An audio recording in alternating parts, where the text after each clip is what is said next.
Janasena party నిర్మాణంలో భాగంగా party అధ్యక్షుల వారు శ్రీ పవన్ కళ్యాణ్ గారు రాష్ట్ర జనరల్ సెక్రటరీగా శ్రీ బోనబాయిని శ్రీనివాస గారిని ఎన్నుకోవటం, అలాగే ఈ గుంటూరు జిల్లాకి అధ్యక్షుడిగా నన్ను ఎన్నుకోవటం, నేను ముఖ్యంగా పవన్ కళ్యాణ్ గారికి నా మీద నమ్మకంతో ఇలాంటి ఒక పెద్ద బాధ్యత నాకు అప్పగించినందుకు కృతజ్ఞతలు చెప్తున్నాను. అదేవిధంగా నాకు మొదటి నుంచి కూడా పార్టీలోకి వచ్చినప్పటి నుంచి కూడా సహాయ సహకారం అందిస్తున్నటువంటి మా పిఎస్సి చైర్మన్ నాదెండ్ల మనోహర్ గారికి, మరీ ముఖ్యంగా మొన్నటి వరకు పిఎస్సి మెంబర్గా ఉండి ఈరోజు పార్టీ అత్యున్నత స్థానమైనటువంటి జనరల్ సెక్రటరీ స్థాయికి ఎదిగినటువంటి శ్రీనివాసరావు గారు కృతజ్ఞతలు చెప్తున్నాను ఆయనకి. ఎందుకంటే వచ్చిన దగ్గర నుంచి కూడా నన్ను చాలా ప్రోత్సహిస్తూ ఉన్నాడు.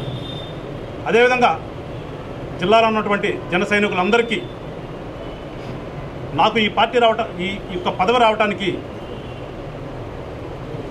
మా జిల్లాలో ఉన్నటువంటి జన సైనికులందరూ కూడా నన్ను వాళ్ళ సొంత మనిషిగా భావించి తోడ్పాటును అందించారు ఇప్పటివరకు. ఇక మీదట కూడా జిల్లాలో పార్టీ అభివృద్ధి కోసం జన సైనికులందరినీ కలుపుకుని వాళ్ళ యొక్క సూచనల సలహాల మేరకు పార్టీని అభివృద్ధి ముందుకు తీసుకెళ్తాను.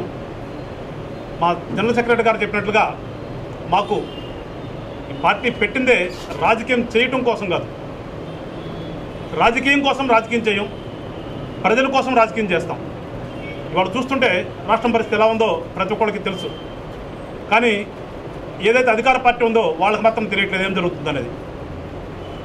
వాళ్ళకి ఎంతకాడికి దోసుకోవటం, దాన్ని దాచుకోవటం అనే ఒక నినాదంతో ముందుకెళ్తున్నారు తప్పితే ప్రజా సంక్షేమం అనేది ఎట్టిపోయిందో, అభివృద్ధి అనేది ఎట్టిపోయిందో మరి వాళ్ళకి కనిపిస్తుందో లేదో కానీ జనం అయితే చూస్తూ ఉన్నారు. ఖచ్చితంగా మేము మా అధ్యక్షుల వారు ఏదైతే ఒక సదుద్దేశంతో పార్టీని ఏర్పాటు చేశారో ఆ దిశగా మేము ముందుకెళ్తాం, ప్రజల పక్షాన పోరాడతాం. ప్రజలకి ఏ చిన్న సమస్య వచ్చినా కానీ జనసేన పార్టీ ఉంటుంది అనే యొక్క భరోసాని కల్పించి ముందుకెళ్తామని చెప్పేసి మరొకసారి తెలియజేస్తూ ఈ రోజున మమ్మల్ని అభినందించడానికి వచ్చినటువంటి మా జనసైనికులందరికీ కృతజ్ఞతలు తెలియజేస్తూ